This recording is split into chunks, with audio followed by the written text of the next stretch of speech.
You're watching ESPN's Road to Champ Week, presented by Wendy's. This is the ACC on ESPN tonight from the Dean Smith Center in Chapel Hill. A game that was not even on the schedule 4 days ago. Marquette out of the Big East coming in to take on North Carolina. Reese Davis and John Crispin with you. And John, the Tar Heels scheduled this game, didn't want the long break that was caused by a cancellation of the Boston College game last night, and they're coming off their best performance of the season against Louisville on Saturday. Well, this is a Carolina team that's been working through the growth process all season. Their obvious strength lies inside in that front court, but to maximize the potential of that inside presence, the Tar Heels need to play to their identity. And as we talked to Roy Williams, that's up tempo. It's run and jump. It's get stops, get out and transition. When they do that, as they did against Louisville, they're pretty darn good. Hey, look, Louisville was coming off pause, but that was a really impressive performance from Roy's team, who can reach a milestone tonight. Roy Williams can get his 900th victory as a head coach. That would place him only 2 behind Bob Knight. He's already 4th on the all-time list with 899. And in talking to Roy today about the significance of 900, he told us, I'm more worried about 15, which is what they're going for tonight, their 15th win of the season. Tar Heels, for the 11th straight game, will start a customary lineup of Leaky Black, Caleb Love, Armando Bacot, Garrison Brooks, and Kerwin Walton. Marquette, meanwhile, making a change to its starting lineup as Jamal Cain is in, and Kobe McEwen will not start. First shot of the game won't go, but Theo John inside gets the offensive rebound. North Carolina's the best offensive rebounding team in the country, but Marquette gets the first one tonight. It's interesting. We talked to both coaches, and obviously the size for North Carolina is a problem for Wojo, but Theo John's a problem too. He's a guy who's physical. He understands how to use his physicality. He's experienced, and he's going to be a challenge for North Carolina. The first foul was called on Armando Bacot. And loose ball, it'll stay on this end with Marquette. Our officials tonight are Brian Dorsey, Lamar Simpson, and Tommy Morrissey. You look at Steve Wojciechowski, the head coach at Marquette in his 7th season, the former Duke star who never got a win in the Dean Dome in his playing career, and hoping that he can get one tonight. There's John with the jump hook, no good, and Bacot pulls it away, and Love pushing it into the front court. I mentioned the Carolina starting 5. This is one that Roy is stuck with for a while as Bacot gets the first bucket of the night for the Heels. Yeah, that little trail's going to be there. Why? Because Garrison Brooks held his steal. He held his steal and basically blocked out a help defender. Just an easy layup for Bacot.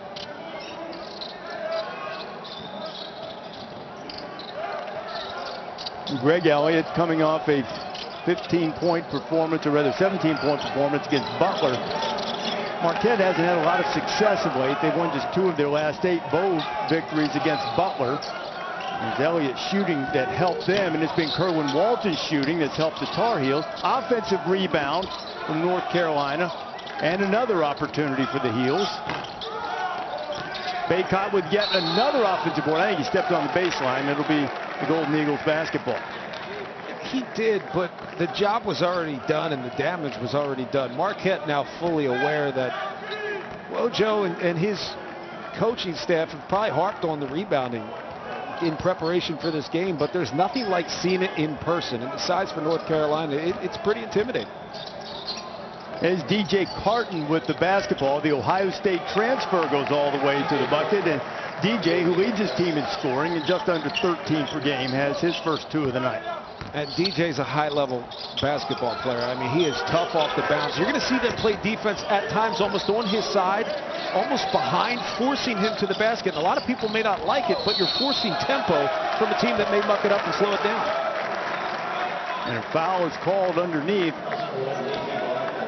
The foul is going to be called on maybe Leaky Black. I couldn't tell if it was Love or Leaky Black. I thought I saw the official signal 1 finger, but my statistician is telling me it's Caleb Love, so we'll check that. And it is Caleb Love. I should never doubt my statistician.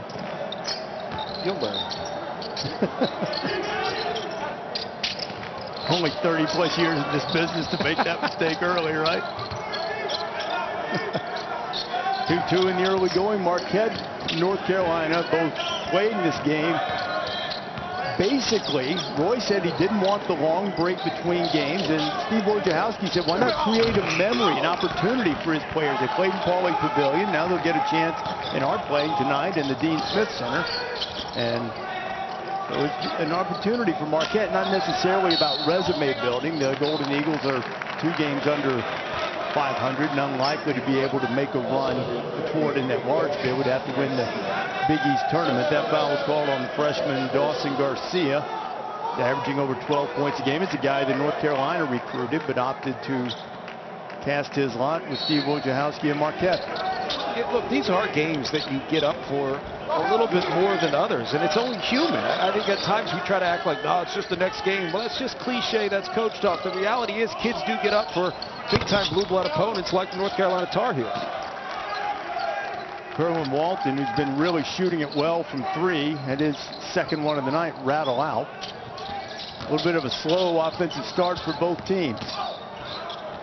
Carton tries to change that, and Carton goes all the way to the bucket. The left-hander using his strong side, and he has all 4 Golden Eagle points. Yeah, that's what Marquette almost got a steal. They need to be good about seeking out those advantages, right? You get a switch if you're DJ Carton. You know Baycott's got to come out and cover. You can't just allow an easy 3. Carton's too good off the bounce. He's going to get to the basket every time. At least any time he's got that matchup advantage. Eels have missed their last 4 shots. Didn't miss anything. Chris Mack from Louisville's thinking, where were some of these misses Saturday? And weren't any of them. Baycott follows his own. He misses it. Garrison Brooks was in there trying to get an offensive board, but it'll be Marquette basketball. And that ball was probably off of Marquette, but it's one of those, you probably fouled a dude, so I'm just going to give it to Marquette anyway, which I think is a great call. And if you run the officials, if you're the head of the consortium or whatever, don't punish them for that. That was a great call. It's like the no call, my favorite call. Eels shot 61% against Louisville. Trail for only 29 seconds. They made just 1 of their first 7, and now Marquette's made just 2 of its first 8. Kerwin Walton with the basketball. Day'Ron Sharp is checked into the game. Leaky Black, not noted for his shooting prowess, and he shot that one a little long.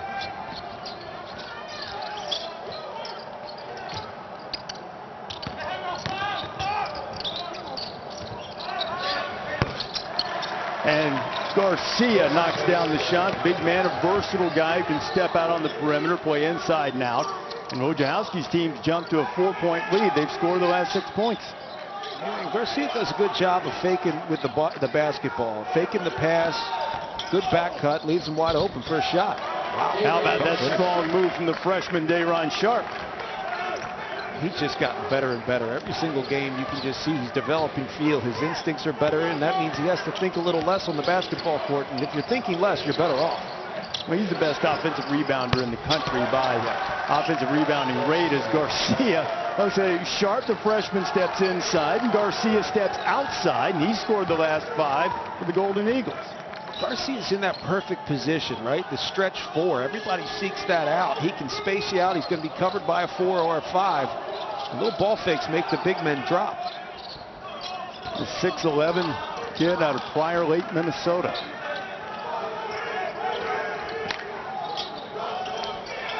Love firing from 3, and the Tar Heels, who've been shooting it better from out there, can't find the range in the early going. Marquette has it again.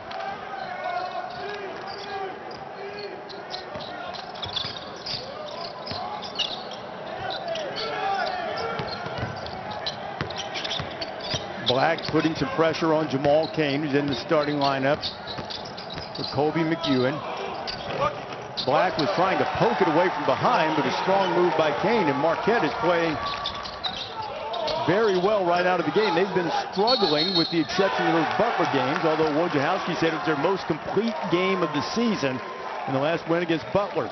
Sharp incredulous. Tar Heels down by 7 early.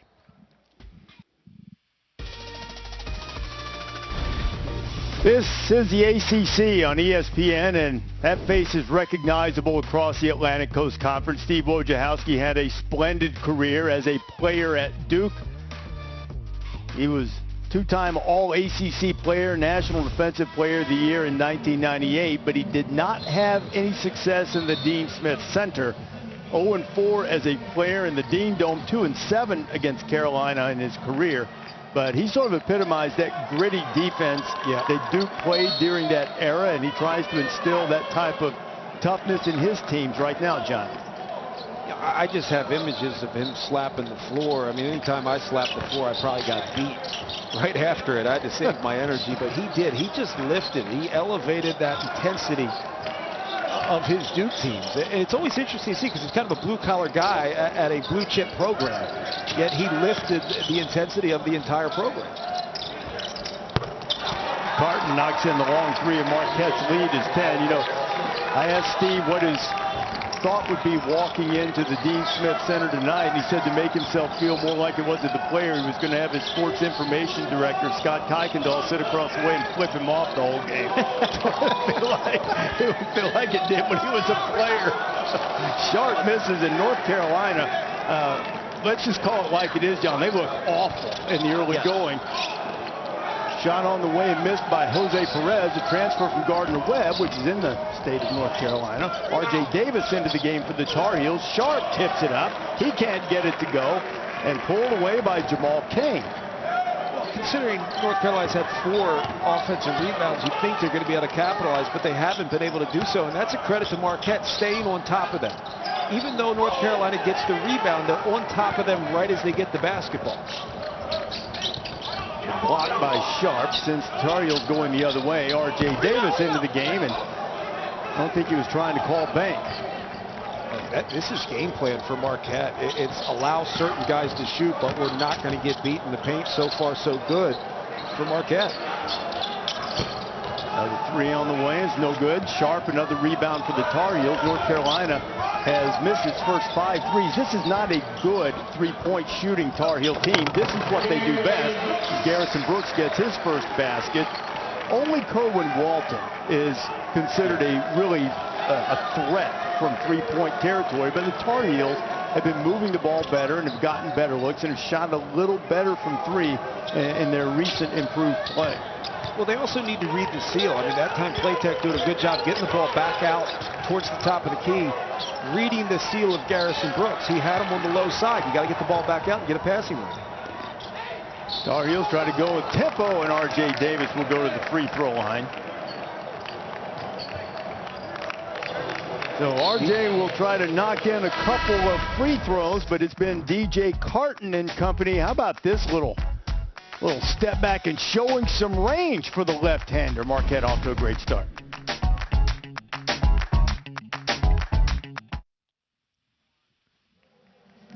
Roy Williams one victory away from career win number 900. His Tar Heels are not off to a scintillating start. You see just abysmal shooting, and John Marquette's held its own on the glass, which is a big win against the Heels. They have held their own, but North Carolina has given them plenty of opportunities to get defensive rebounds. As you see, the 3 of 15 shooting. First free throw of the night coming here under 12, which tells me Marquette is #1 doing a good job of protecting the paint without fouling. That was #1, keeping Theo John on the floor for as much as possible. Guy plays about 28 minutes a game. Keeping him out of foul trouble is key. And Sharp, the guy with the best offensive rebounding rate in the nation, gets one, and he will go to the free throw line. Not a great free throw shooter, 51%. Averages 3.5 offensive rebounds per game. You know, in addition to those, Sharp rattles that one in, being an average at best free throw shooting team, to put it kindly. North Carolina hasn't finished inside the way we're accustomed to seeing him, as Sharp makes both. Yeah, you've got to gather, and at times you see these big guys kind of go up off balance, and that usually leads to a miss. You've got to gather, be strong, go up, particularly when you're playing against an unfamiliar opponent. Scouting's always different. You've been playing ACC opponents, now you're facing a Big East opponent. It's just a different approach. Andrew Playtech is in the game, so too is Anthony Harris and Walker Kessler. All of them touched the ball, and Kessler, who's had 2 straight double-figure games, finishing it. A great look from Harris, the redshirt freshman from Woodbridge, Virginia. And North Carolina has sort of settled itself and gotten back to within 3, scoring the last 7. Well, that's what Roy Williams is looking for, just a spark. Give me somebody that can bring a little energy, create a little rhythm in this game, because that's ultimately what's been lacking. It's rhythm and flow, and that's when North Carolina's at their best. Roy telling us today really wanted the bigs to run circle to circle particularly, and then said it was on the guards who didn't have the ball to be able to run to get the pass ahead, to get the tempo that they want. Here's Kessler, his second straight bucket.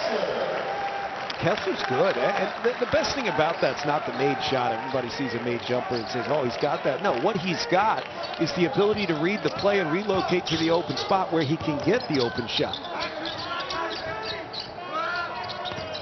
His dad, Dr. Chad Kessler, a terrific player at Georgia. So too was his uncle, Alec Kessler, who played in the NBA. Walker has another rebound, and here come the Tar Heels, a chance to take the lead.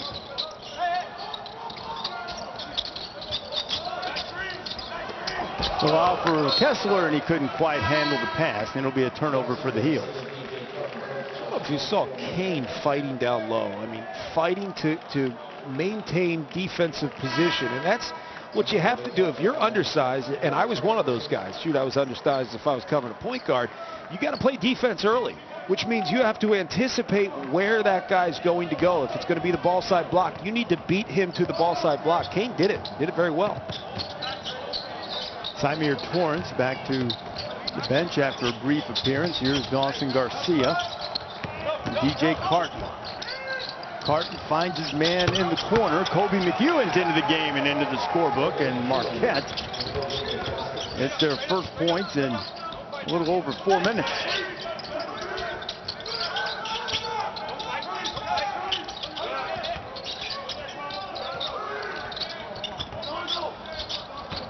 Baycott has returned for North Carolina. There's Harris again, trying to thread one in to Walker Kessler, maybe a little overly aggressive. McEwen Euros past the defense, and in the corner, Greg Elliott, who had a fine game against Butler, knocking down 3 threes, has one, and Marquette answers, and they push the lead back out to 7 after the Heels came within 1.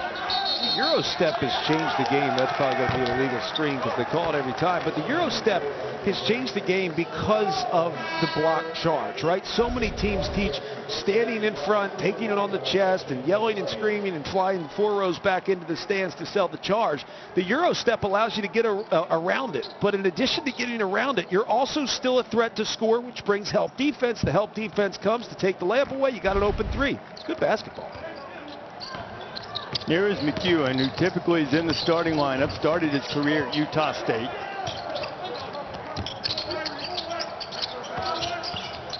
Marquette's had several guys injured, so they're a little bit thin right now. Theo John, who you've mentioned a couple of times, John, that they're trying to keep on the floor, is barely practicing, if at all, is a sweet little soft move from Garcia.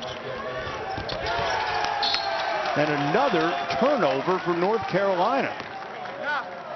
And this has just kind of been a game runs, right? Back and forth, 9-0 run over the last minute 10 for Marquette, and that's just smooth.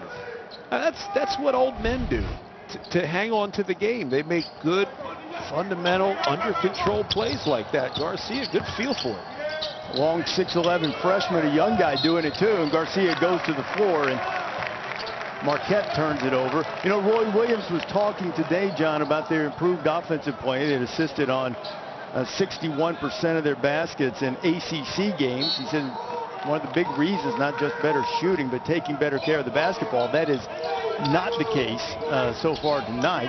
They've turned it over the last 4 times. Garrison Brooks does not turn it over. He slams it home, his second dunk of the night. If they're going to get that high-low with no ball pressure, Marquette's going to get beat up. You've got to apply pressure on the ball so the passer just can't pick out the pass. Garrison Brooks still doing a good job, though, with holding the seal.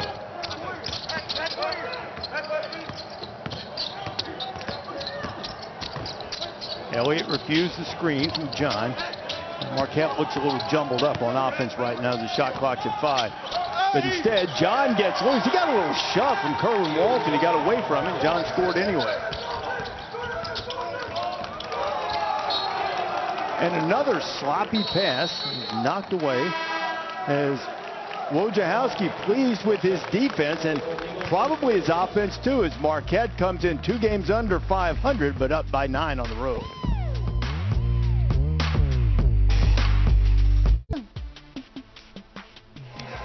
Kelsey, Sean, thank you very much. The ACC standings as Virginia is 1 behind Florida State in the loss column, and also took one right in the kisser from the Seminoles. I think Leonard Hamilton's team, John, is I think is the best team in the ACC right now. Virginia's very good, and certainly Duke's coming on.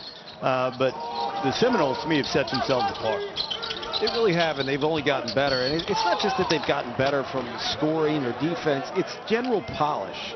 And that's developing a feel for one another. This is a new group. You've got new stars. How do they fit with the team? That takes time, particularly this year where it's just been discombobulated from the start. I mean, these are often kids that get on campus in June. You start to develop them. You create the dynamics through strength and conditioning. You haven't had any of that. So it's a lot of learning on the fly. I give Leonard Hamilton all the credit in the world for bringing that all together. That last foul, John, was on Theo John. You've talked about the importance of him staying out of foul trouble. It is his second. Baycott makes 1 out of 2. And John, the veteran who led the Big East in blocks last year, is sitting in 5th this year. Played with a broken wrist, but has had knee problems this year that has hampered his ability to perhaps do the things he's accustomed to. But the veteran can play with 2 fouls and slam 1 home. He has 4 points, and Marquette's lead is double figures. You know, we've talked about Carolina coming off its best game of the season. I mean, Marquette had a 28-point lead on Butler. They played really well their last time out. This is a Marquette team that has beaten good teams this year. I mean, watching them do what they did against Wisconsin and Creighton, those are really high-level basketball teams, which tells me this is a dangerous team. It's a dangerous game for North Carolina to pick up, considering they're fighting to be in the field of 68. Baycott and John fighting down low. And I think they're going to get Armando for that one. And that is his second. Here's what Marquette has done. They started the season 5-2, and the victory against Wisconsin, Justin Lewis had the tip in for that one. He's had an ankle problem, one of the many injuries for Wojciechowski's team. We don't expect to be able to see him tonight. But since that victory against Creighton, they've gone 5-10. A lot of the games have been close, so they did get blown out by Villanova. But then again, get in line. A lot of people get blown out by Villanova. It happens. Daron Sharp is a good on-ball defender. He really is. I've seen him get switched out on guards and any gaps and spaces. He does a good job. But that time against Garcia, you could tell he just stood up. You can't take a break. It's almost as if the sense of urgency isn't there for North Carolina right now. When I say sense of urgency, it's not just the big things. It's not the obvious things. It's the little things. It's the cuts. It's the passing. It's the vision. It's the communication. Just not there yet. Big left-hander Garcia, a couple of free throws. Marquette's on a 14-4 surge. And a little high-low, and Brooks was able to seal off his man. The foul's going to be called inside, and it looks like they're going to get caned for it.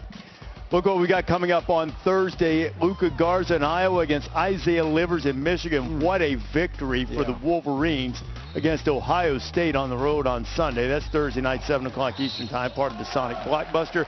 And then Ohio State, who played Michigan tooth and nail, and the suddenly resurgent Spartans. And follows up part of Road to Champ Week presented by Wendy's, Thursday at 9 o'clock Eastern time. You think Spartans showed some of that typical toughness against the Fighting Illini, John? I have a feeling Tom Izzo brought the shoulder pads out leading up to that game. I mean, it was the most physical game I've seen all year. I think Texas Tech, Oklahoma State was pretty darn physical too. But that Michigan State-Illinois game was on another level. And a lot of people, the old Big Ten purists, they love it. Big Ten make men and all that stuff. But man, that was something else. Brooks rattles in the free throw. The guy who was trying to keep him from getting that deep position was Jamal Cain. And the senior out of Pontiac, Michigan, picked up his 3rd foul in the process. Here's Carton, guarded by Caleb Love.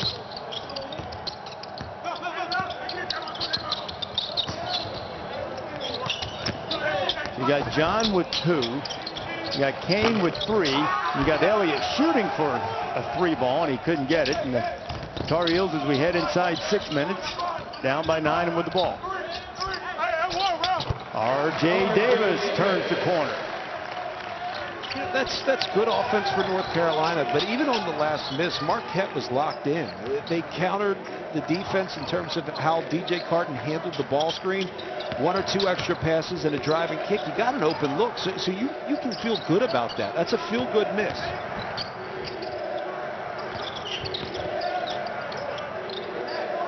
Garcia's drawn Sharp away from the basket where you'd think he'd have an advantage. Sharp's a very good driver and a terrific alert play from Elliott to follow it in. You know, Reese, rotations don't stop with the guy that comes over to help. The rotations have to continue with the other 3 or 4 that are on the court. North Carolina's just not there. Travel in that case. R.J. Davis wanted to step back and shoot the 3 instead of shooting the shot that analytics guys hate. Instead, he traveled with it. This time he did not travel. It's a great move to the bucket. Look, you shoot the open shot. I know analytics may tell you one thing. The second you take yourself out of rhythm, I'm saying this as a shooter, a has-been shooter at least. The second you take yourself out of rhythm just to get to the 3, you increase the opportunity for misses. Just shoot the shot you have open, get your feet ready, and if anything, get yourself ready before the ball gets there. Jose Perez, a little pump fake on Sharp, and Jose knocks one down. He's got a whistle with bodies flying underneath. Bodies, shoes, you name it. Lost the kick. I think it's going to be the second foul on R.J. Davis. Watch what happened down low. Oh, the shot will count too. Yeah, I mean that's a good basket in the ball back. Man, that's tough. I'm going to tell you, the way R.J. kept those feet moving too on the block and the forearms in place. It's good pass block. Yeah, Mac Brown may be giving him a call soon. Yeah, look at you. They have a few pounds to put on, but you can work with that. Rudy did it. Well, Greg Elliott makes the first. Elliott, an 83% shooter. He's a guy that sort of embodies the spirit of this team. He's sort of the life of the party. They say everybody loves to be around Greg Elliott. They really like him when he's scoring the way he did against Butler, and the way he has tonight. His Marquette's lead has ballooned to 13 points. That's what they say about you behind the scenes at ESPN too. Guy that's life of the party. This is true. I don't know about life of the party, but people everybody wants to be around. We don't need to discuss where I fall in that mix. I'm the guy that shows up uninvited. It's all right. Hey, man, when they scheduled this game, they said, who do you want to work with? I said, I work with my guy. Come on. He changed his schedule to hang out here for Marquette, North Carolina. I thought David Seisler asked me who I wanted to work with. Now I'm getting mixed signals. Yeah, that wouldn't be the way it went. Oh, man. Here's Sharp, double team coming, and they force the turnover. Marquette, 2-on-2. Elliott takes it right at Walton, won't go. Garcia tried to grab the rebound, and I think it will be North Carolina basketball as we go to the under 4. As Tommy Morrissey, a little consult with Elliott. Tar Heels struggling in the first half. I wanted to apologize. I was unable to get back to you in time to call this game with you. I know that was your first call. Sean, I was telling John in the break, you just can't take a compliment. John's like, as Kessler tips it in, he said, I like how you put it in there that I'm only here because of you. And I was like, I was trying to throw you a bouquet. I said, take the compliment, man. No, Chris, I love you, Farnham, but Christman's my guy now. Come on. There we go. I appreciate that much. Finally, you can take a compliment. I'll compliment Dawson Garcia often as he now has 11 points. This is really a good-looking freshman for Wojciechowski. He's a tough matchup for the bigs, and he's a tough matchup for guards that get switched on to him. And that's going to be a challenge for North Carolina, who just can't seem to find the rhythm offensively, which probably starts with getting out transition, and that begins with a stop. Kerwin Walton has been shooting the ball so well. He's missed every three-pointer, and he just missed everything on the two-point attempt. And there is another three in the corner. Now 10 points for Elliott. Elliott following up his fine performance against Butler, big to big, and Elliott's in making a defensive play. A 16-point lead for the Golden Eagles and trying to make it larger. Tough pass there. Ill-advised. Here come the Tar Heels. Caleb Love won't go in, but they're sharp on the offensive glass. Watching this North Carolina defense, the biggest issue I see is just not being able to contain the basketball. People talk so much this year about Gonzaga and Baylor, and I'm going to focus this part on Baylor. Baylor defends the ball as well as anybody in the country, and not just with one guy. It's not just Davion Mitchell. It's everybody. It's Butler. It's Maceo T. Whoever's in the game, they defend the basketball. They guard the ball. They funnel it in an area that can't hurt you. And right now, North Carolina is just giving open drives where it's forcing help and leading to open shots.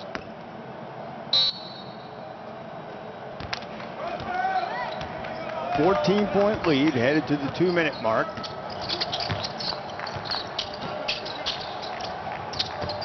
Elliott's been terrific. Garcia's had good moments. DJ Carton as well. Theo John and Jamal Cain have gotten in a little bit of foul trouble. A little step through from Carton. He gets another opportunity. Sharp rejects it.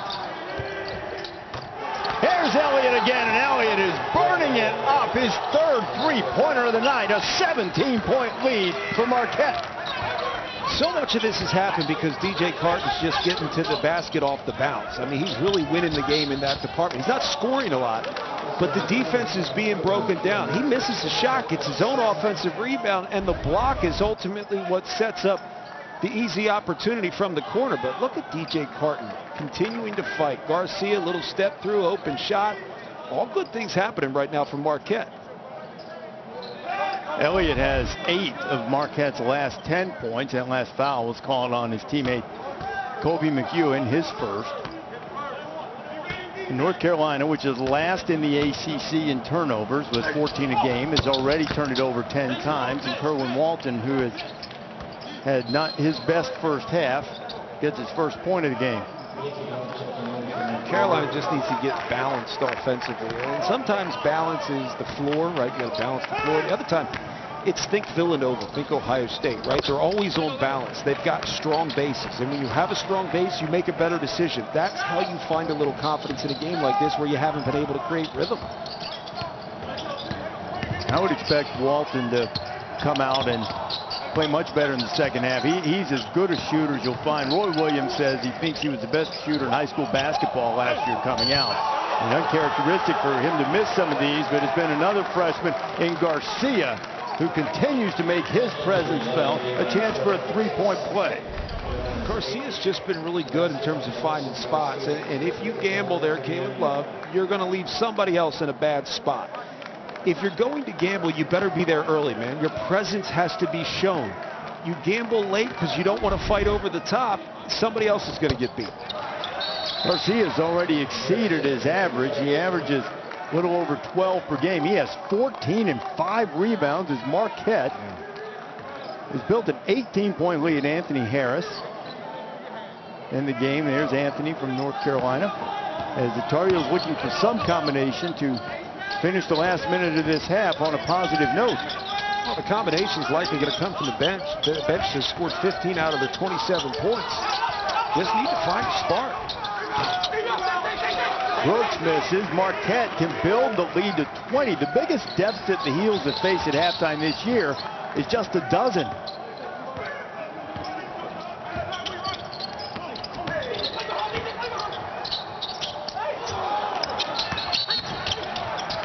And Jose Perez almost traveled, and then Marquette was called for it.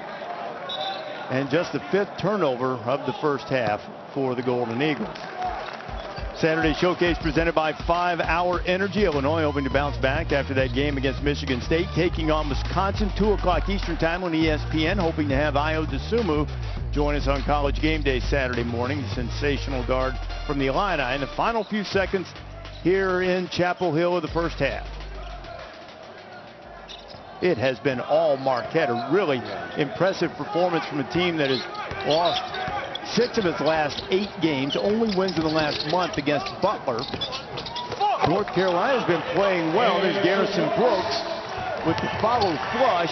Chance for Perez at the horn, and he can't get it, but I think Wojciechowski will take that 16-point lead to the break.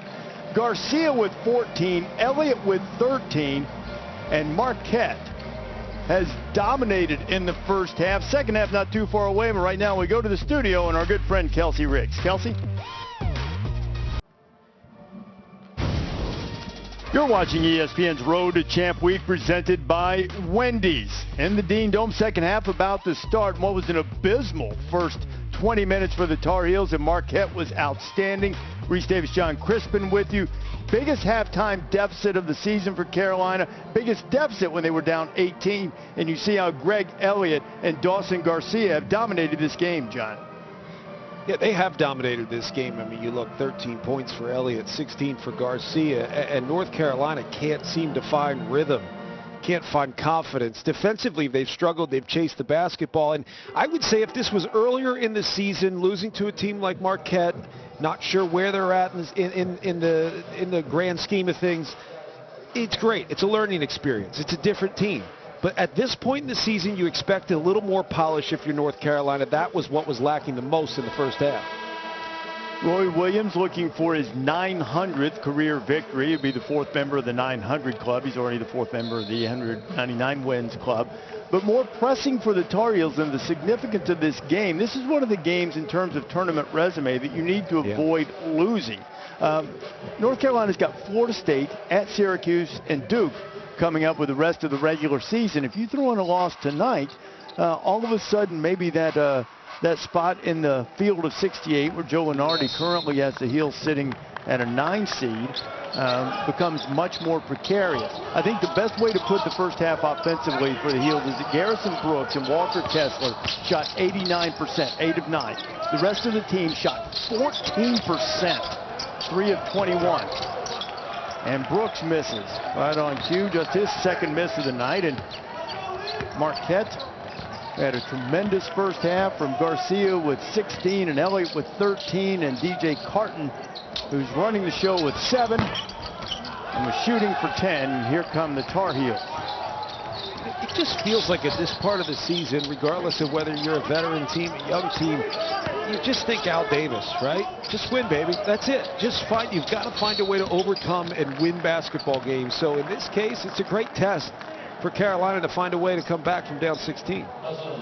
Kobe McEwen starting the second half. Jamal Cain picked up 3 fouls in the first half. McEwen is typically a starter, but did not start in the game tonight. And Kerwin Walton looked as if he might be lining up a 3. He hasn't made a field goal tonight.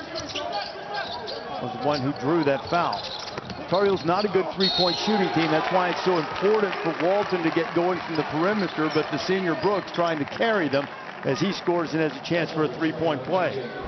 And he's got the advantage here. You're being covered by 2 guards down low. And DJ Carton wants to come over the top, and the backside, you've got Elliott coming over, but he's got to be present. And you can't swipe.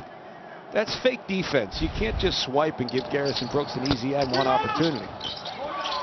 Brooks followed his own missed free throw, and we'll have a tie ball, and the possession arrow belongs to the Golden Eagles.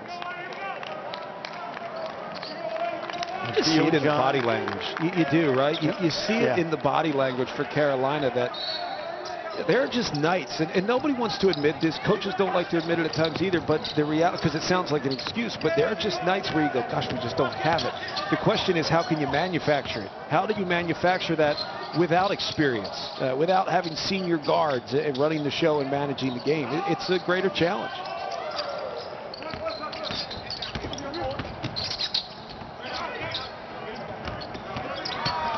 Garcia right by Brooks. Garcia scores again. He's making it look easy. Big guy putting it on the deck. Man, really is. He's a preseason Big East Freshman of the Year, and he's won Freshman of the Week 3 times, and he might be well on his way to winning it again with this performance so far. Here's Walton, and that's more like what we've been seeing of late from Kerwin Walton. It's big because you're able to set up this pressure. I mean, you need to pick up the tempo and pace of this game. When the tempo's high, Carolina finds rhythm. When they have rhythm, they make a higher percentage of shots. It's really pretty simple. We complicate it by trying to be cute, but it's a simple game. That was the Tar Heels' first triple. They went 0 for 6 in the first half. Shot clock at 7. Here's Garcia. He can make that shot. Baycott pulls it away. Love going to try to push the tempo for the Heels, and if that doesn't epitomize the way the Tar Heels have played tonight, I don't know what does. They run into each other and then commit the foul as Carton is going to the bucket. Yes, there's some things you just can't write, right, Reese? I mean, you're just dribbling up the court, and it is hard. It is hard to change sides of the floor with the bounce as you've got defenders and offensive players coming back.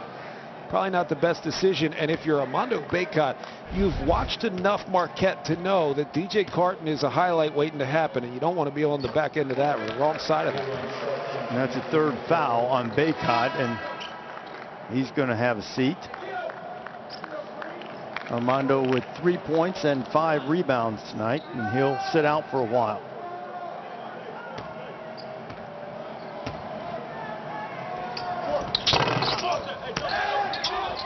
Aaron Sharp checks back in, chases down the rebound, though Theo John made him work for it. And the Tar Heels down 14. Marquette trying to pull off a huge road win in a game that was just scheduled 4 days ago, and it's going to be a foul called inside. Yeah, Theo John picks up the foul there, and tough foul for him. But they did well without him towards the end of this first half. I mean, he was out with the 2 fouls for the last 4 or 5 minutes, and Marquette just scrambled defensively to protect the paint with a smaller lineup. Now he has 3 fouls. As Brooks misses the first free throw. John, a 6'9" senior from Minneapolis. Bell senior on the front line. Jamal Cain had 3 fouls in the first half. And now checking in is Jose Perez, a 6'5" junior from the Bronx, who was called on some in the first half and get a little extra run here in the second as John goes to the bench with 3 fouls. Brooks makes 1 of 2. Hey, press! What's the press? What's the press? So many people say at this point you just got to get it to 10, and I understand why. I completely agree, because mentally it feels like you're in it. But really, Carolina has to couple some made baskets with good pressure, you know, elevate the tempo and pace of this game, get it to a point where you're comfortable.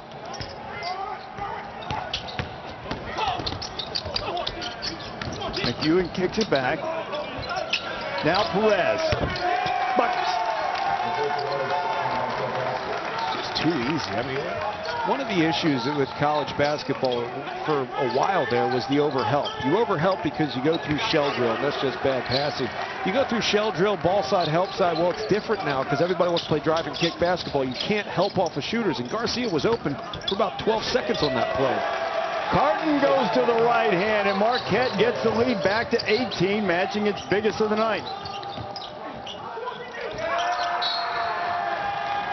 And it is another turnover from North Carolina, who Roy Williams is beside himself over there, and why not? I mean, on both ends here. I mean, even defensively here, you see one chase hard. Now you have to bring an extra help defender over, and just wide open for Perez.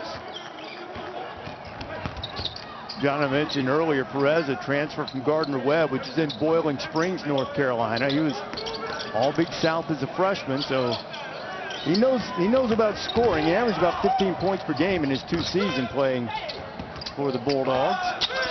He also knows about North Carolina, which means he's getting up for this game.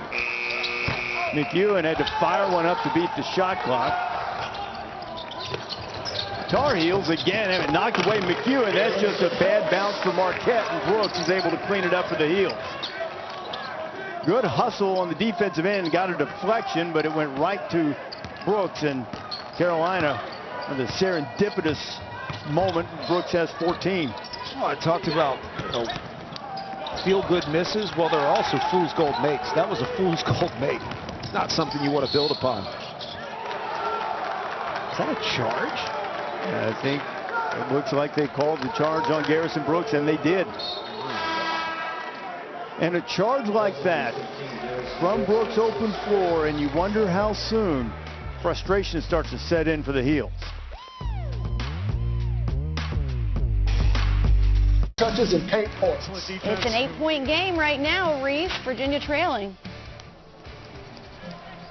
We'll keep an eye on that, Kelsey. And North Carolina here is getting mashed by Marquette. Last offensive foul on Garrison Brooks. That was one of those fouls, John, as Carolina's trying to put the heat on. They forced a turnover in the backcourt. Leaky Black will get the end one. That call was correct. The previous one was a function of Brooks dribbling the ball down the floor, and the officials said, well, now, he really shouldn't be doing that. But that was a tough call against Garrison Brooks, right? Here it is. I mean, it wasn't that bad. He was under control. This is just a god-awful call. There's no way around it. Now, I don't even think you have the position to be able to make that call, but you're standing straight up, kind of on the move. Garrison Brooks gets a little contact, but play on, man. Like, no call. Absolutely. Just play on. Help the flow of the game. Facilitate as an official. Facilitate flow, and you'll have a better basketball game for all of us. By the way, the steal on the inbounds, I could hear Rasheed Wallace somewhere out there screaming, "Ball don't lie," as if it was a bad call and they deserved to get it back. Well, Perez tried to get a timeout call. He didn't do it in time, so 2 straight turnovers now for Marquette, and an opportunity for North Carolina, perhaps. And Walton travels. 15th turnover of the night from North Carolina. Ball don't lie. That's what I hear. Ball don't lie. That's why they got it back. Still couldn't capitalize. Extra opportunities, but Carolina offensively, dribbling into your own man multiple times here to start this second half. They've got to be under control. And sometimes, look, you and I, not to bring them up on a Carolina game, but you and I talked to Coach K about it. It's a similar issue. Another turnover in Marquette, and Brooks finishes it, and Garrison has 16 points, and all of a sudden that press is giving Marquette fits. Carton almost loses it. He might have been fouled in the backcourt. A lot of contact back there, but now the Heels will retreat. But to that point, I want to say what Carolina needs to do is just stop and see, right? Just settle in, make better decisions in the half court, and you'll have a better opportunity to win this game. Elliott did everything right, and somehow the basket just rejected his shot. That was all the way in the bottom until it somehow spun out. Spinning and not scoring is Sharp, and Carton coming the other way for the Golden Eagles. Garcia with a layup. I don't know how Garcia gets that open in transition. I mean, communicate. Play with a sense of urgency. Tried for the lob. Brooks couldn't handle it. Elliott has it, and Marquette, every time it seems like Carolina's about to make a charge, Marquette makes the tough player. They force a turnover, or DJ Carton gets to the basket. That time it wouldn't go. Playtech for 3. Just the second 3-ball of the night for the Heels, and the lead is 10. I still think the most important thing you can do is make shots and set up pressure. Just pick up the tempo. Create additional possessions in this game. Your numbers aren't very good for the possessions you have, so you might as well create more. John came out to set the screen, playing with those 3 fouls, and Carton has it taken away. Now suddenly in the last couple of minutes, Marquette's had trouble taking care of the ball. Playtech tried to make it 2 in a row, couldn't get it, and the Carolina bench does not like the call. I think the foul is going to be on Day'Ron Sharp, and that'll be his third. Talking about another loose ball foul. Tip out on the rebound, and initially, look, I'm never always right, but initially it just looked like a physical play. I mean, is there a hook and hold in there? I mean, we're probably going to spend the next 5 minutes at the monitor based on what I just saw. Yeah, it looked, Garcia might have had him. It looked like Brooks, but that's not what the call was. I think the call was against Sharp and Theo John, a little farther away from the basket. Oh, no, that's who I was looking at. Yeah. I just didn't see it. If anything, maybe a hook and hold back there, but there might have been 2 hook and holds, because it looked like Garcia might have had Garrison Brooks as well when Garrison was going over his back. let's be clear about this. There's a hook and hold on every single play in basketball. Everybody's going to try to gain an advantage. It happens. You almost do it instinctually. You could call it every single time, give them a flagrant one. They're still going to instinctually do it. You're trying to maintain or gain position. This game has lacked a little flow. Marquette hit a good spurt late in the first half offensively, but recently the Golden Eagles have had trouble against the pressure from North Carolina just getting the ball into the front court.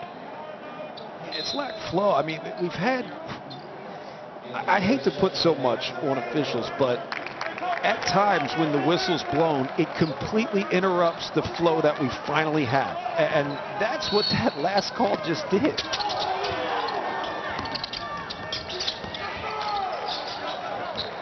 Samir Torrance into the game for Marquette. He played briefly in the first half. And Torrance running the show as Marquette finds John underneath for the dunk. No ball pressure on the ball, so you can pick out your pass, and John does a good job showing that he's open, both hands high. Harden taking a break right now for the Golden Eagles. Playtech shot fake. Now Andrew will get it back, go to the basket, and he'll go to the free throw line and shoot a couple as the block is called. If you have good spacing, you're going to be able to pick out your pass, but hands low for Harris. No hands high, which means you throw right over top of his head. As a guard, you just have to have active hands. You can even fake. I did it all the time. Fake active hands. Just be distracting or something, but you can't allow an offensive player just to pick out their pass with ease. Make foul was on do Torrance. something. I'm sorry, John, excuse me, yeah. Playtech makes the first and the second. And it's back to a 10-point game. Playtech has scored the last 5 for the Heels. Torrance, a sophomore from Syracuse, New York, working on R.J. Davis.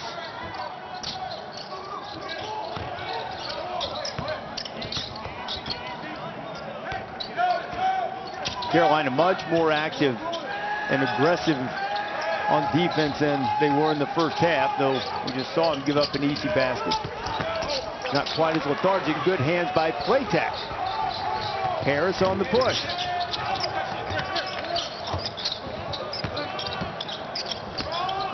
Baycott. Playtech for 3. Playtech's got to have it. McEwen has it for Marquette. Yeah, that's one of those ones. You ran good offense, you've got to be able to capitalize. But you should feel good about your ability to move the ball. McEwen kicks it out. Wide open look and rattled in for another 3 for Marquette.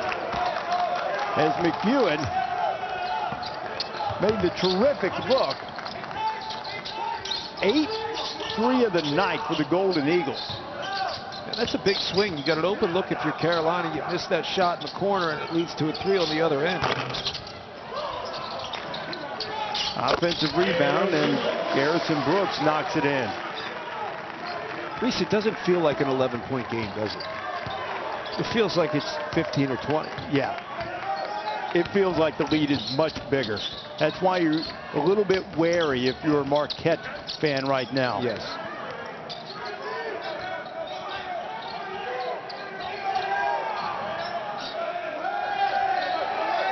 Jamal Cain just hit that last 3. Here's Torrance. He's going to try one, and Samir Torrance knocks down a 3. He's the 7th different Golden Eagle to hit a triple tonight. And this is not a great three-point shooting team, but they're shooting it pretty well against Carolina at a 43% clip. 9 triples for Marquette, and the lead's back to 14. And the foul is going to be called on Kobe McEwen. It's the defense for Carolina. If you can't keep your man in front, you force your men to come over and help. Harris, I don't know what he's doing. He's got to play defense with his back to his man. Help comes, open 3 for McEwen.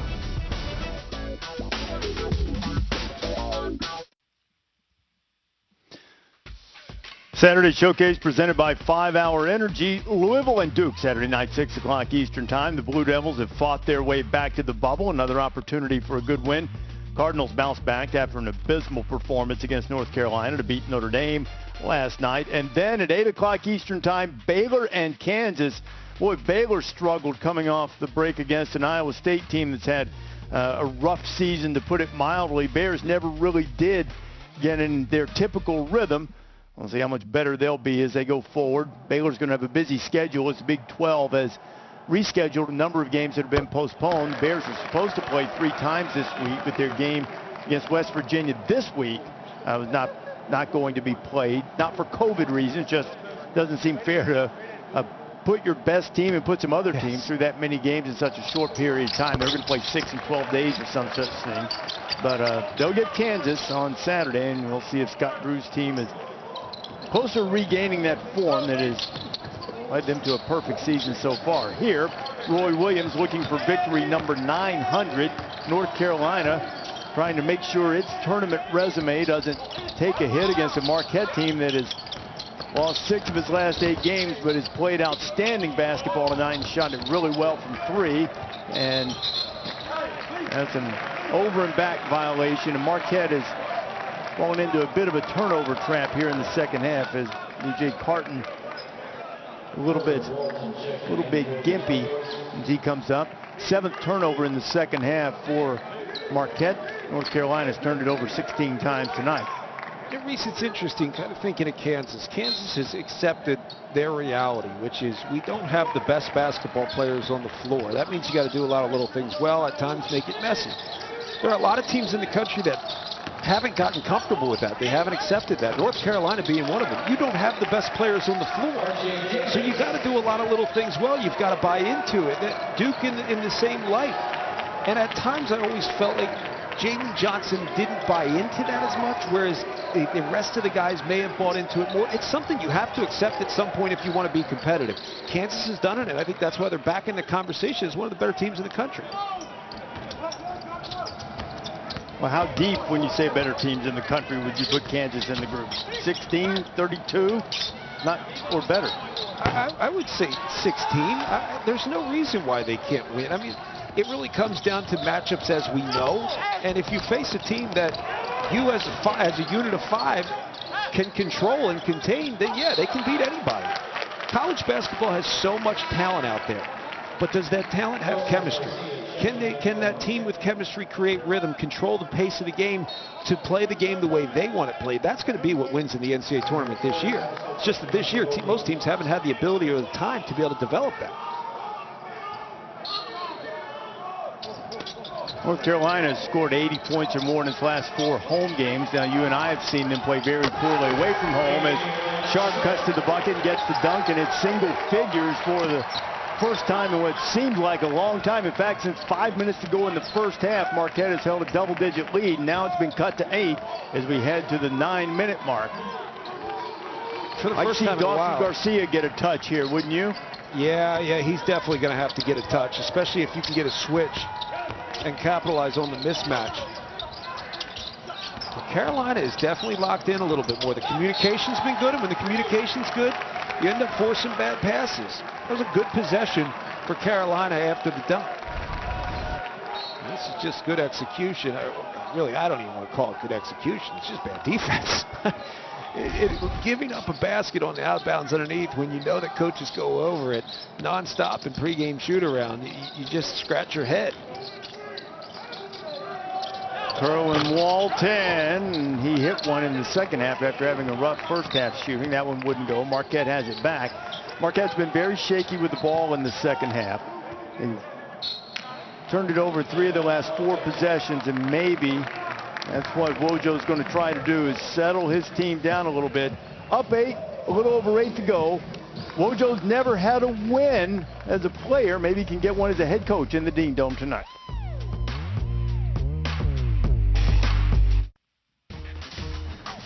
Marquette has more turnovers and field goals in the second half. What do they need to do to get back to this type of rhythm, John? Well, you got to keep attacking downhill. This is a Carolina team that struggled to contain the basketball, and when they struggle to contain the basketball, they overhelp. You overhelp, it means 1 or 2 extra passes are going to lead to a wide open shot. That's when Marquette was at their best. That's when they were up almost 20 points. But Carolina's cut into that lead and given themselves a chance with some made field goals and extended pressure. Golden Eagles are 9 of 22 from 3. A big reason for that was Greg Elliott, who had a terrific first half, made 3 threes, scored 13 points. He has not scored in the second half. And there's a touch for Garcia, who has 20, hasn't seen it in a while. Brooks working on him, and Dawson will go to the free throw line, where he's a 77% shooter. Garcia's tough. Really impressed with his ability to read, sit down, be patient. Even that time, just keeping the dribble alive, working himself into the inside of the paint, knowing you're not going to get much help because Carolina trusts who they have down low.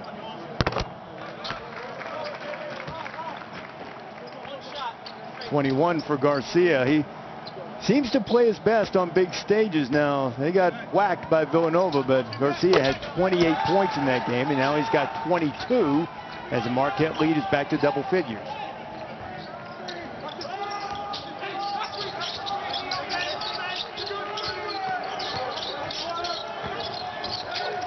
R.J. Davis for 3.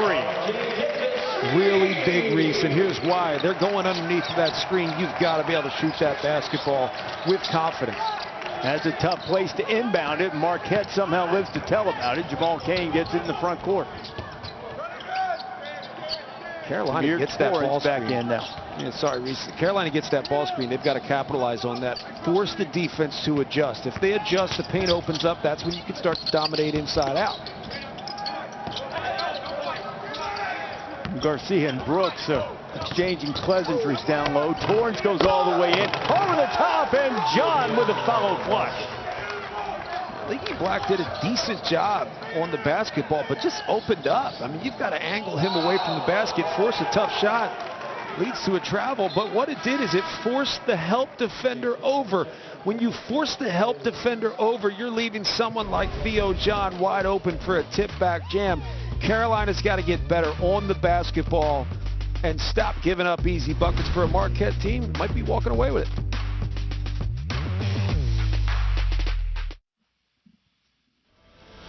ACC Network Saturday, terrific triple header. Starts with Syracuse and Georgia Tech. Pastors Yellow Jackets maybe trying to make a push for the NCAA tournament. Notre Dame and BC at 2, and then Virginia Tech and Wake Forest at 4 o'clock Eastern Time. It's all on the ACC Network and streaming live on the ESPN app. Here, Marquette with 7:06 to go with a 9-point lead on North Carolina. Reese Davis and John Crispin with you. Just the 6th meeting between these two. Marquette has one victory against North Carolina. It was in the 1977 National Championship game, and yet another backcourt turnover for the Golden Eagles. They recover and keep the Heels from getting an easy shot. And Leaky Black can't get it to go, and Cain with the rebound. It was a missed opportunity again, John, for the Heels. Yeah, but honestly, it was a good scramble back defensively for Marquette. They were able to scramble out to shooters early in that possession and at least force a contested jump shot. Remember, you're not going to stop every shot from occurring, but you have to force the toughest one possible. So a decent job scrambling on defense. E.J. Carton goes to get the ball. Shot clock getting deep. Theo John has, he's got to get it up. Tries to get the offensive rebound, and Garcia comes away with it in a fresh 20 for Marquette. And that's where North Carolina's guards have to be active as rebounders, at least alert and aware, watching the basketball, keeping your man away from the three-point line in. And that doesn't end up in the hands of Marquette. Sharp made Carton pick up his dribble. That was a good play, but letting John loose inside was not. And the Marquette lead is back to 11 as John is into double figures with 10. Yeah, and Carolina's really struggled with the switches. They're switching, and that's fine. They're communicating, and that's fine. But they're not defending the personnel well as Walton knocks down a huge three. I mean, that is a huge three considering Carolina's struggled to really get that from the perimeter. But if you are going to switch, you need to understand the personnel you're covering, and it changes from player to player. And if you're covering Theo John, you better play defense early. Carton's had some turnover trouble here, handling handling the ball. He had it knocked away several times here in the second half. He really strong with it and tight with it in the first half. He's appeared a little unsure a couple of times. I'm not sure if he got dinged up a little bit at some point. Walker Kessler returns. He had a good first half, scoring 8 points, making all 4 of his field goal attempts for Roy Williams. There's nothing wrong if you're DJ Carton with attacking open space. I think guards want to attack to get to the basket, and they put themselves in a tough situation, but make the defense shift, attack in space, and force that space to be closed by the defense. Wow. A tough shot by Kobe McEwen. It's a 10-point lead. McEwen. Kessler inside, has it knocked away by John, but they're sharp to follow it up, and he's fouled. Kessler did almost everything well there, and he's had a good game. You can just see he's not yet used to the speed, right? The speed, the closing speed in this game makes a great move, but you've got to know help's coming from the foul line down. I think part of what slowed him down was taking the fall, you know. As Garcia takes the fall, as the mini flop, you pause for a second, but you have to know you're about to get blocked.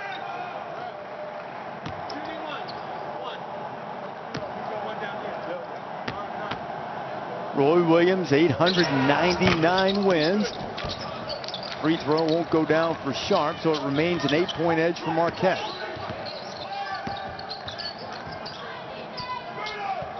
DJ Carton, transfer from Ohio State, 10 points tonight, and the foul is called. There just really hasn't been a good flow to this game, Reese. It just isn't. No, Walton got that foul at second. Anthony Harris will come in for him, John. It's like just as one team starts to get it going a little bit, they've handled the ball as if it slathered in baby oil and wrapped in rattlesnakes from time to time. People pitching it all over the lot. 17 turnovers for the Heels, 15 for the Golden Eagles. Here's Carton. Rattles out. Sharp the rebound, and boy, North Carolina hasn't been closer than 8 in a long time, and they still won't be as Sharp is called for coming over the back. It's just amazing, and I'm not saying this because in so many ways it's incredibly self-serving, but teams need shooters. You've got to have shooters the way you want to play in terms of space in the floor, attacking with bigs. If you want to utilize your bigs in the best way possible, play outside in.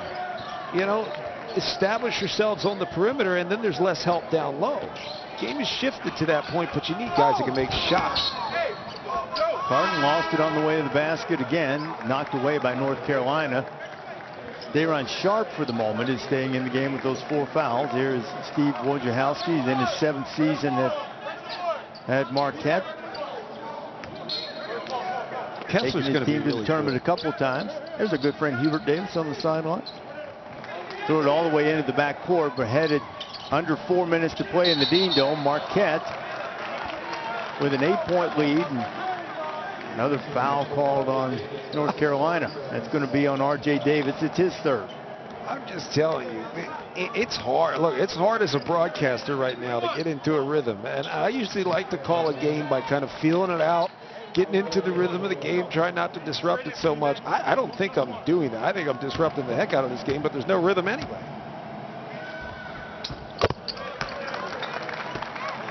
Carton makes the free throw.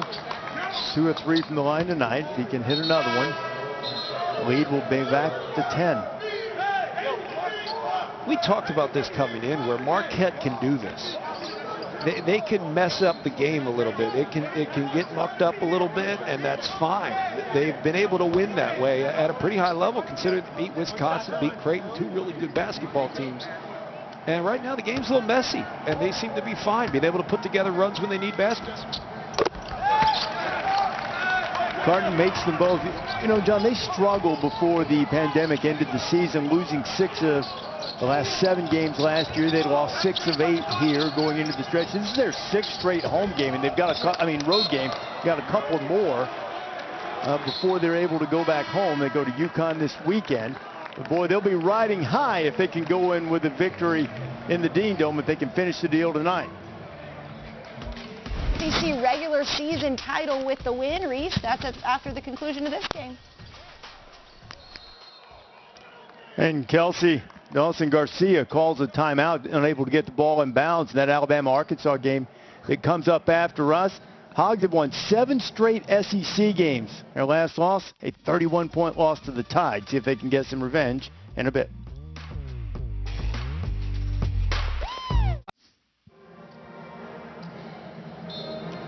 Reese Davis, John Crispin back with you. Marquette with a 10-point lead on North Carolina. Roy Williams going for his 900th career victory, and his team has not played well at all tonight.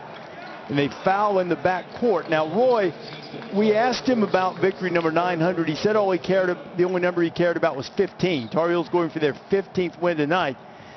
This loss, if they can't come back here, John, potentially could be damaging when you look at what Carolina has in front of them.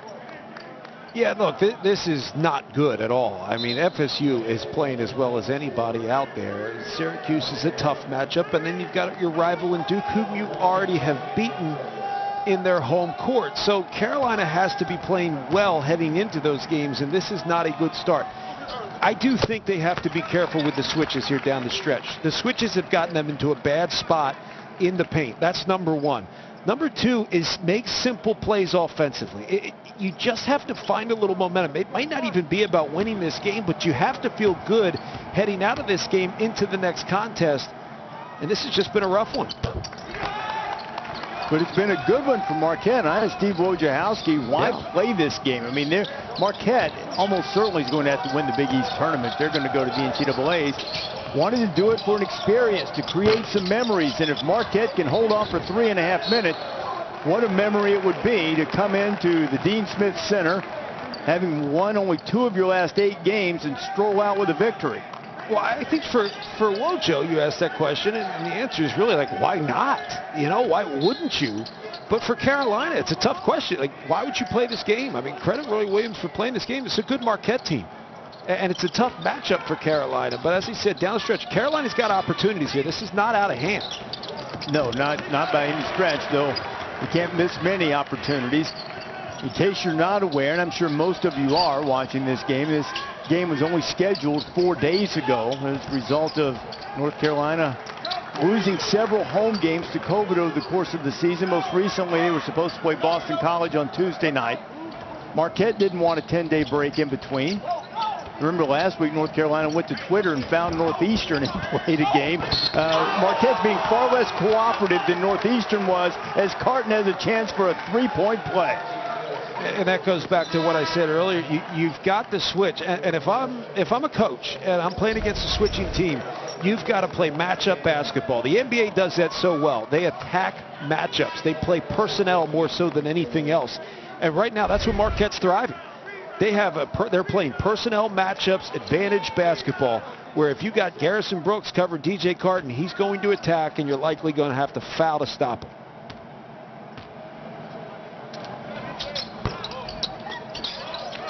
And the tip from John, and Marquette has it back.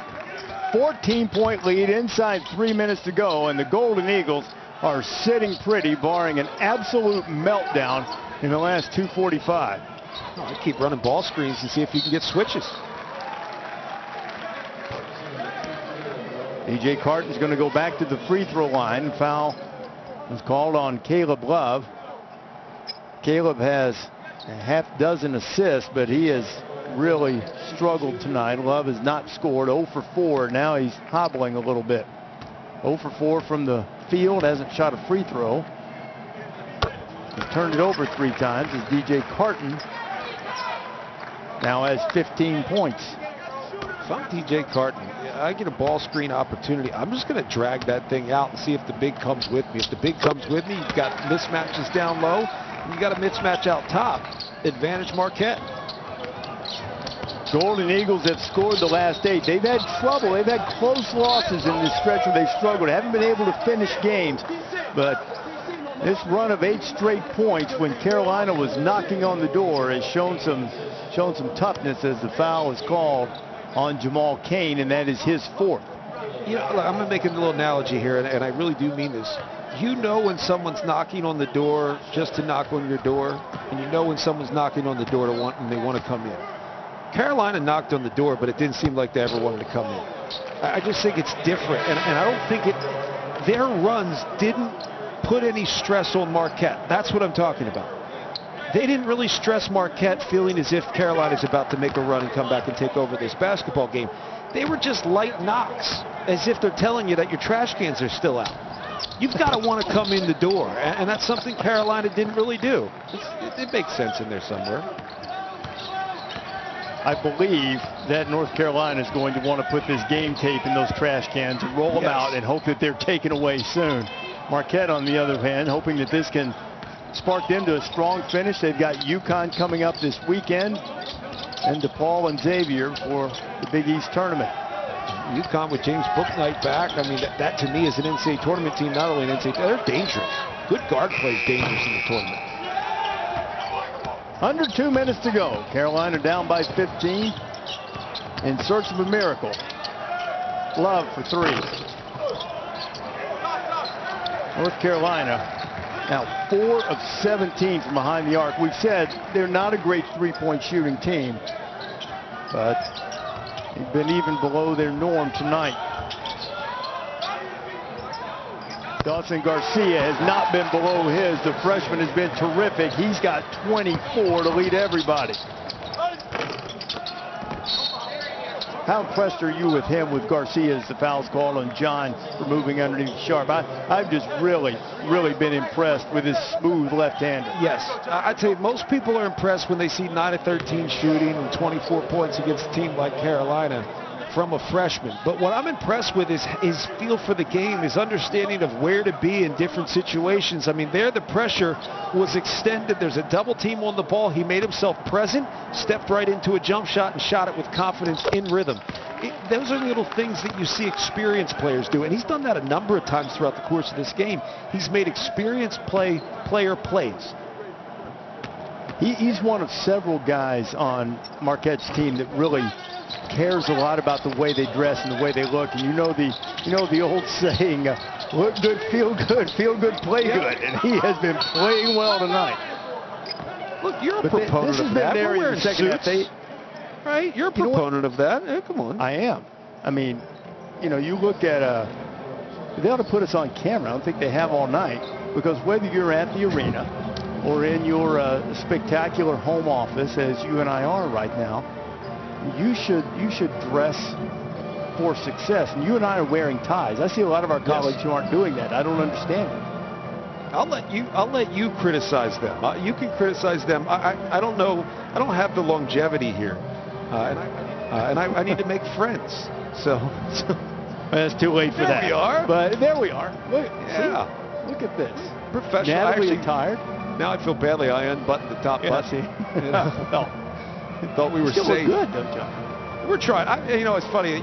You pick out colors for your games, and you forget, like, this is actually Carolina blue. But then I realized Marquette wears a little light blue too. So I'm just kind of universal like that. Uniforms. I know you're a good bit younger than I am, but I presume you're a student of the game. Yes. Remember those uniforms that Marquette wore in the national championship game against North Carolina?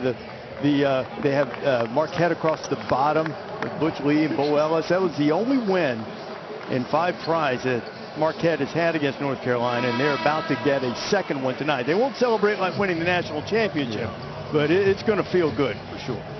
Now, that team also had one of the best team photos in terms of like team posters ever. It's the team in leisure suits, because I think that's what they were back in the 70s. They were leisure suits with the frilly shirts on underneath, and we're all sitting around a Rolls Royce. It's just one of the coolest team photos anywhere.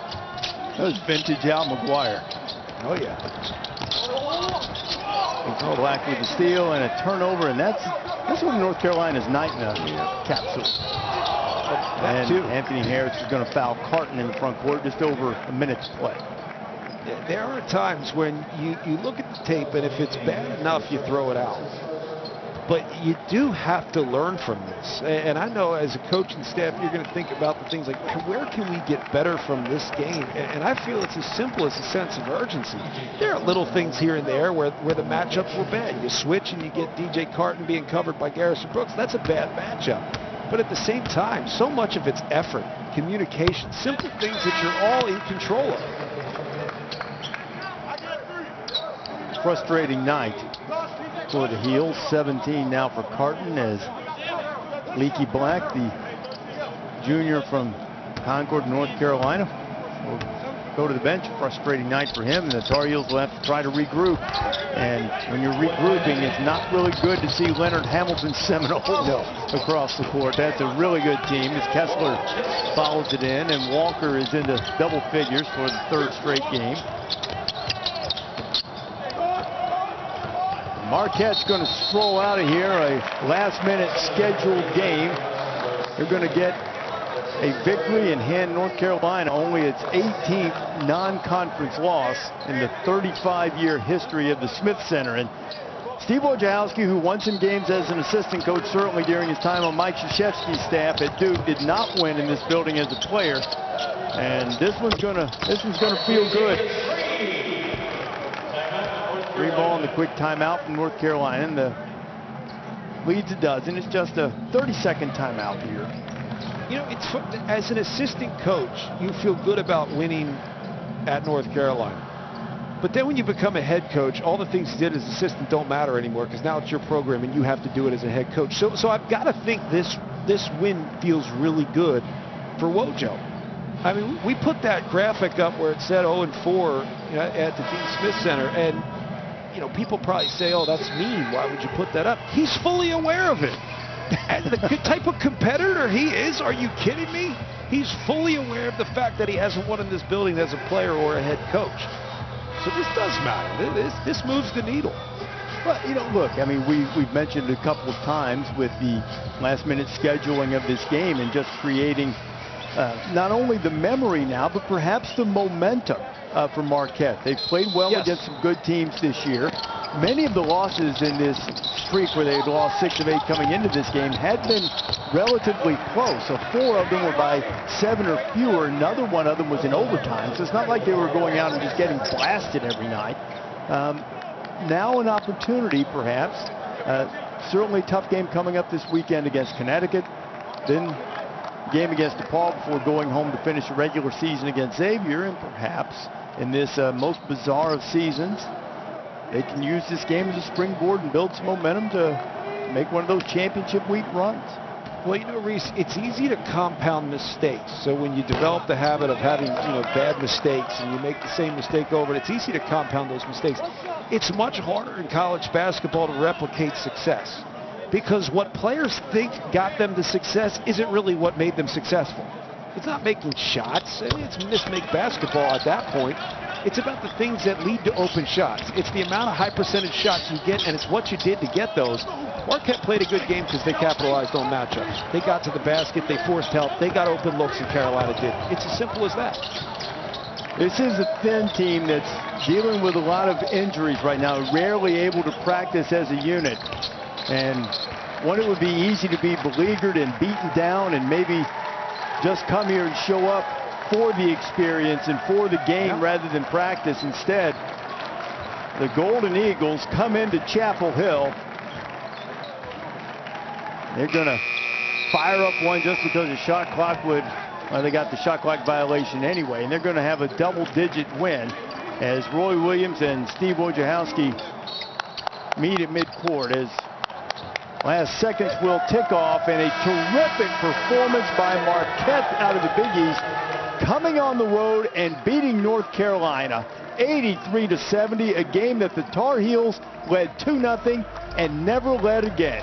For our entire crew, John Crispin and everybody, I'm Reese Davis saying thanks for joining us tonight. Let's go back to the studio and Kelsey Riggs.